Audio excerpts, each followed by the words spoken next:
trees come in all kinds of different shapes and sizes, and we all go through different seasons. There'll be some of you here that are single, some will be grandparents, some will be parents. And I don't know if any of you are in the season of the empty nest, but I thought I would just read this little bit for you from my book, If You Forget Everything Else, Remember This, Parenting in the Primary Years, because this, I think, is a good thing to remind those of us who are working with young families to experience the moment. Listen to this. Some time ago, a mum said to me, "I hear people talk about the empty nest. At the moment, I've got a baby that won't stop crying, a 2-year-old that is determined to feed Weetabix to her hamster, and a teenager that seems to have lost the ability to speak. That empty nest sounds pretty attractive." I sympathise, and yet, even as she spoke, my mind went to something I'd heard another mother say some years ago.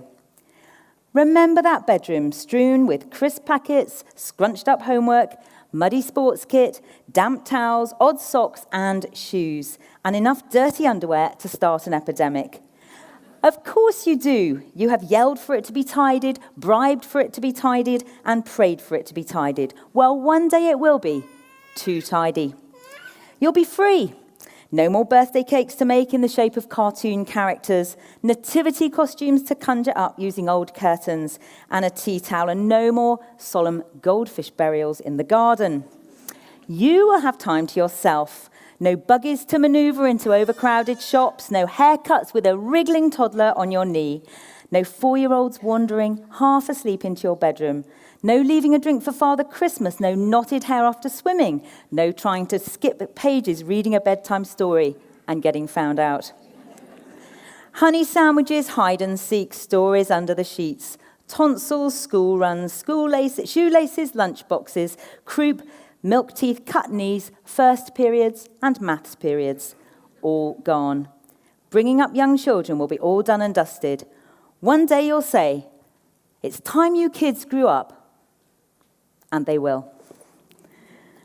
Let's remind those families that we're working with in the toddler groups, the ones that we're building relationships with, however tough it is, it goes by so quickly, and enjoy the moments that are there. Someone once said of childhood, the days are long, but the years are short. And where I'm standing now with our 4 just having left home, I know how true that is. But one of our children, our oldest, is married and he has just bought a house. How on earth, I think, did that happen? We helped them look round. We looked at loads of different properties, and we soon discovered that where the property was made a massive difference to the price. So if you had it in a particular area, you didn't get much house for your money. If you had it in another area, you got a little bit more. Now, anyone who talks about buying property will tell you the first rule for buying a house is location, location, location. There's a TV program that tells us all about it. Kirsty Allsop and Phil Spencer, the country's choosiest home hunters, looking for just the right spot for would-be homeowners. Location, location, location. But you know, there's something that's even more important than location, and it is foundation. Foundation, foundation, foundation. You can have the best location in the universe with amazing views, but if the foundations aren't firm and secure, then that house isn't quite so good. You could be in a bit of trouble. In fact, Jesus knew about the importance of foundations. He told a story about it, and it was one of my favorite stories as a child growing up. And there is even a song that I think you will all know about it. Do you remember? The wise man built his house upon the rock. The wise man built his house upon the rock. The wise man built his house upon the rock, and the rain came tumbling down. And the rain came down, and the floods came up. The rain came down, and the floods came up. The rain came down and the floods came up, and the house on the rock stood firm. The foolish man built his house upon the sand. The foolish man built his house upon the sand. The foolish man built his house upon the sand, and the rain came tumbling down. And the rain came down and the floods came up. The rain came down and the floods came up. The rain came down and the floods came up, and the house on the sand fell flat. Whee! Give yourselves a clap. That was impressive. We had some extra sound effects from the front here. That was very good. You are awesome. Today's conference, the theme has been Building Stronger Together. There was that moving video that we saw at the beginning of all those military wives, all coming together, building stronger together. And in this last talk, we're looking at how we can build toddler groups that are built to last. How can we build them on firm foundations where we're going to be making a difference, not just to the families that we're serving, but also reaching out to the communities that we also serve? Now, I was in London this week, and I was walking along the Tottenham Court Road, and I saw this sign in a window. It is a DFS sofa shop. And if you have a look, it's got our talk here, Built to Last. Talking about sofas, obviously. And here, apparently the key, experience and expertise. And that got me thinking. Because in this room, there is so much experience and expertise. You are all awesome. I've seen you buying the resources at the back, talking to some people about things they're doing at Christmas, different themes in their toddler groups. This room is packed full of experience and expertise. And that is what the world says we need to have in order to build things that last. And of course it's important. But there's another ingredient as well that really goes to build our foundations of the groups. And this is what it is. St. Paul, writing to the Christians at Corinth, he says this: each one should be careful how he builds, for no one can build any foundation other than the one already laid, which is Jesus Christ.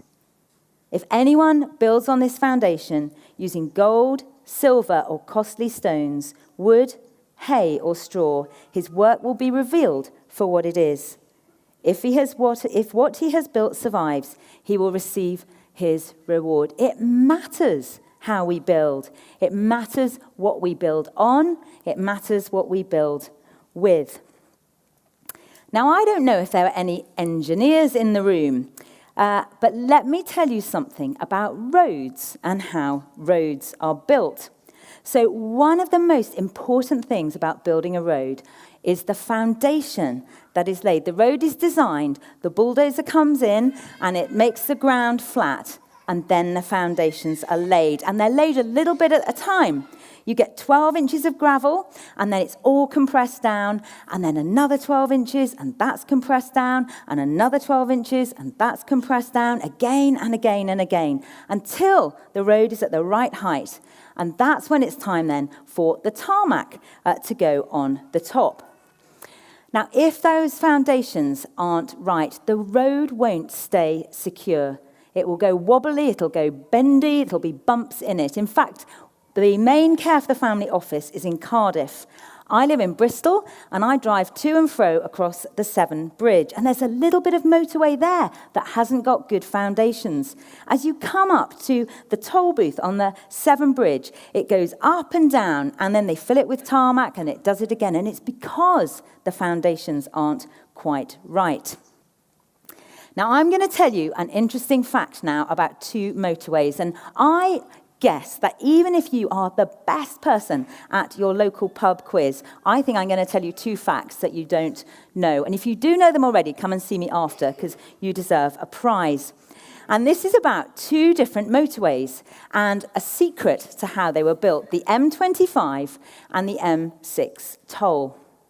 Now, quite a few years ago now, a friend of ours, as a student, got a job helping to build the M25 motorway. And he was doing shifts, and most of his shifts were in the daytime. But after he'd been there for a bit, they asked him to do a night shift. And he was helping put these foundations in place. And 2 figures came out of the shadows towards him in the night. They looked a bit surprised to see him. And then they went to the foreman. They gave the foreman an envelope with a whole wad of cash in it. And then they produced a car. This car was then squashed and it was put into the foundations of the M25. These guys were dealing in stolen cars.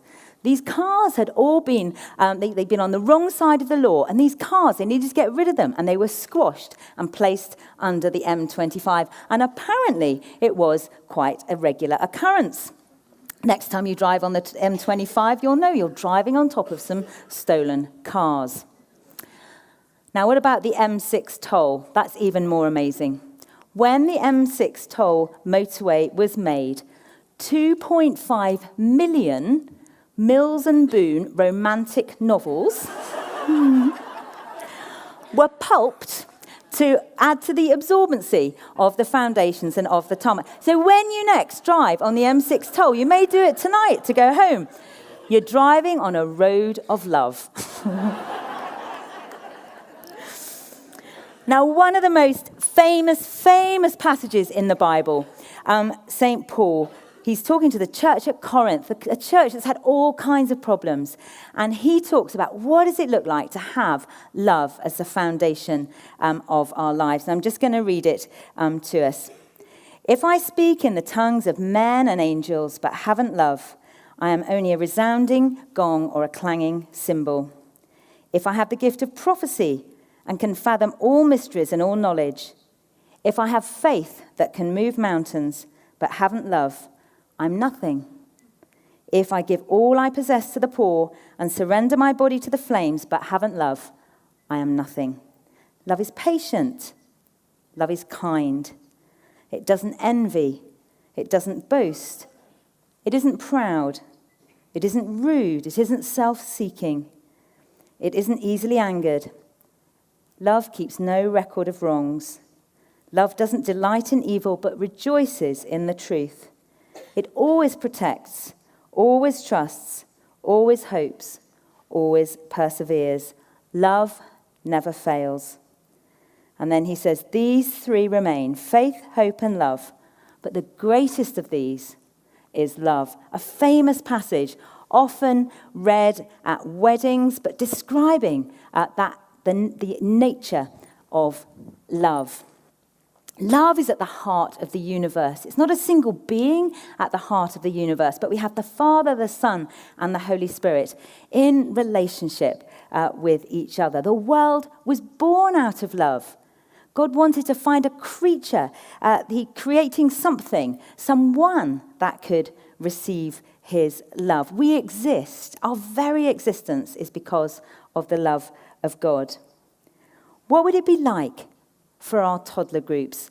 Not just to be built on experience and on expertise, which is important, but what about if they were built on love, echoing, if you like, the pattern of the universe out of the pattern of love out of which the universe was born, built on love.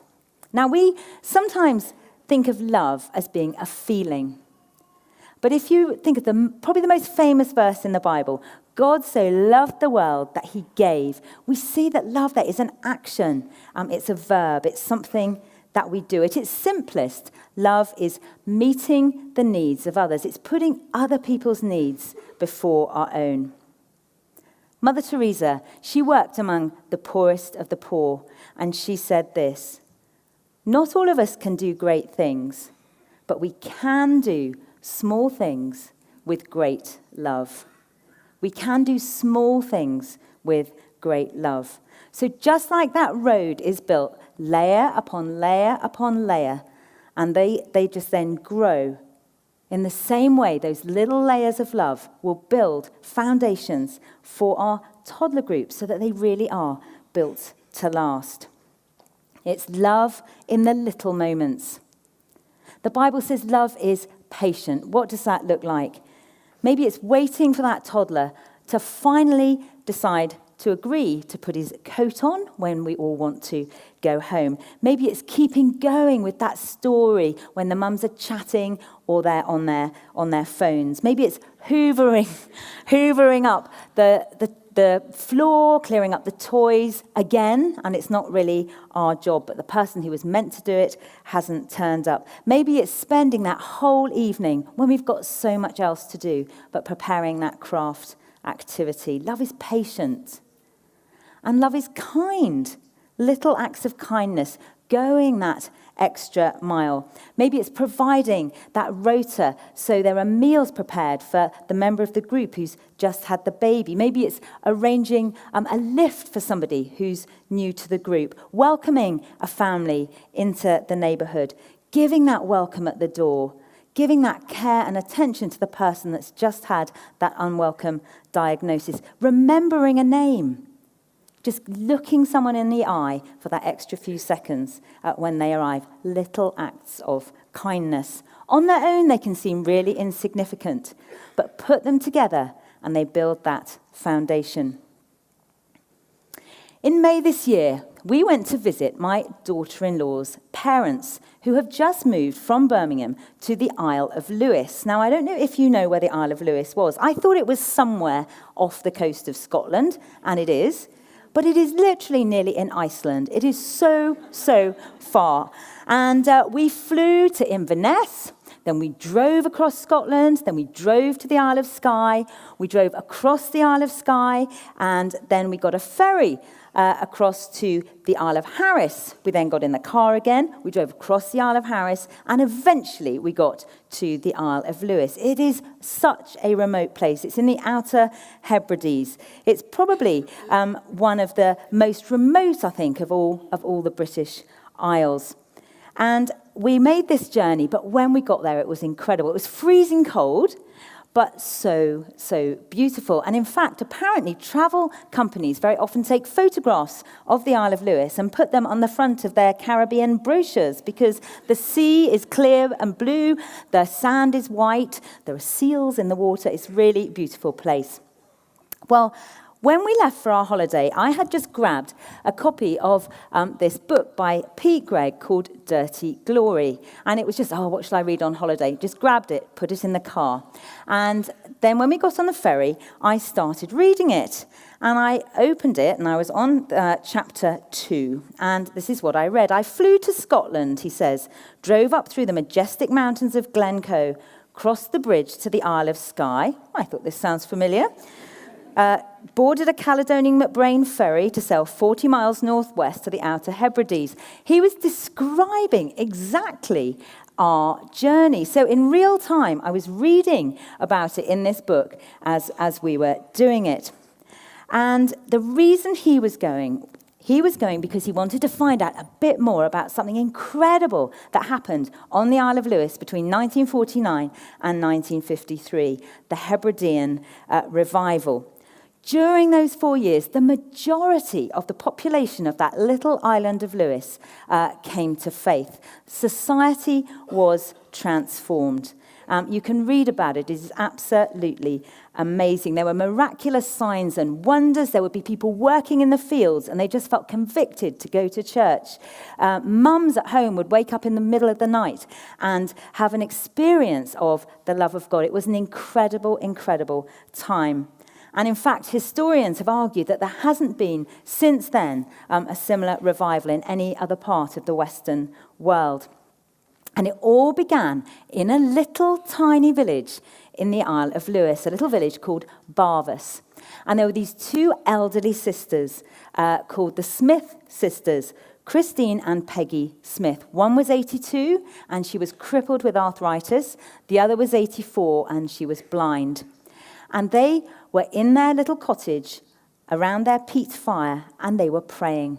And they just began praying for their families and the young people on the island because their heart's cry was to see more families and young people in the churches. One of the sisters then had a vision of the young people and the families coming to the church. Now, A lot of us may have experienced that kind of thing, read about that kind of thing, and thought no more about it, but not this lady. She said the next morning they went to meet the minister, and they said, we have to do something about this. He said, what should we do? He said, you must pray.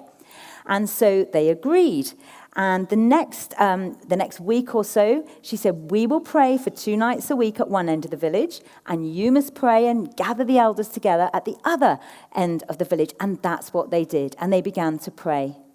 And nothing much happened. And they continued to pray, and they continued to pray, and they continued to pray. And one day, at one of these prayer meetings, someone opened the Bible, read a psalm. The Spirit of God fell on them, and that was the beginning of this incredible outpouring of God's love and favor on that little village. They called for a guy called Duncan Campbell to come over from Edinburgh to preach. He was meant to be coming for 10 days. He ended up staying for 2 years, and most of the island then came to know the love of God. It is an incredible story, and there we were, on the place where this had happened. Now, I don't know if you've heard of this concept of thin places where amazing things have happened, and it sometimes feels like heaven is a little nearer. I thought it was going to be like that. So I thought, we've got to go there. We've got to go to this village of Barvas. Now, my slightly bemused in-laws had not heard of the Hebridean revival. They're not churchgoers themselves, but I persuaded them to take us there. It was 40 miles, but as it was 40 miles to Tesco's or to the nearest pub, they didn't mind quite so much. So off we went. But when we got there, it was so disappointing. There was nothing there. It was this long road, these little houses, and a 40-mile-an-hour sign. And that was all that was there. I thought there'd be a plaque. I thought I'd feel something. Nothing. So I thought we'd better not waste the trip. So we took some photos of the 40-mile-an-hour sign and came home. And I felt slightly embarrassed. They thought I was slightly odd, I think. It was a bit disappointing. But it was only afterwards I just felt God nudge me and say, do you know, those old ladies had been just praying in the ordinary. They had no idea what was going to happen when they were praying around their peat fire. They just faithfully did the little things in the mundane. And look what God did as he took it and brought about that revival. Those elderly sisters, they were doing, like Mother Teresa said, small things with great love. And the consequences were incredible. In our toddler groups, we can find ourselves caught up in the mundane, in the everyday things that we're doing, day in, day out, not enough people to help us, lots of practical jobs to be doing. Often we're blind. We don't see the consequences of where our actions may lead. But in those ordinary, everyday things, we can know that there is the possibility of God to use them, and we're building, little by little, that foundation of love. Now, if I asked you to turn to the person next to you and share a story of how love had changed the situation, I know that you would have loads and loads of things to say. Love changes everything. Here's a little quote from one of my favorite storybooks, The Velveteen Rabbit. The toys are talking in the nursery about how you become real, and the skin horse says this: real isn't how you are made. It's a thing that happens to you. When a child loves you, really loves you for a long, long time, not just to play with, but really loves you, then you become real. In our toddler groups, if we are showing love through those ordinary little acts of kindness and love, people will feel it's a safe place where they can be real. My book, Left to Their Own Devices, it talks about all the pressures of the digital age on our children. But we have those pressures as well. And the people that are coming to our groups will have the pressure of seeing on Facebook everybody else's wonderful lives, forgetting that actually not many of us put the reality of life on there. And that can be a big pressure. The toddler group can provide a safe place where we can allow people to be real, where we can share the disappointments and the challenges of life. Helena was a single mum with 2 small children. Her marriage had broken down. She moved cities, and she came to Bristol. And she saw an advertisement for the local toddler group, and she decided to go along. She was a bit late leaving, she couldn't park, and when she arrived, it had already started. And she poked her nose around the door, and she saw all the people sitting there on craft tables, doing their thing, and all chatting, all seemed to know each other. And she thought, this is a terrible mistake. Her confidence was feeling quite low, and she decided to leave. But she didn't bargain on the fact that Lynn Walters was on the door. Lynn was an older lady, hadn't had children of her own.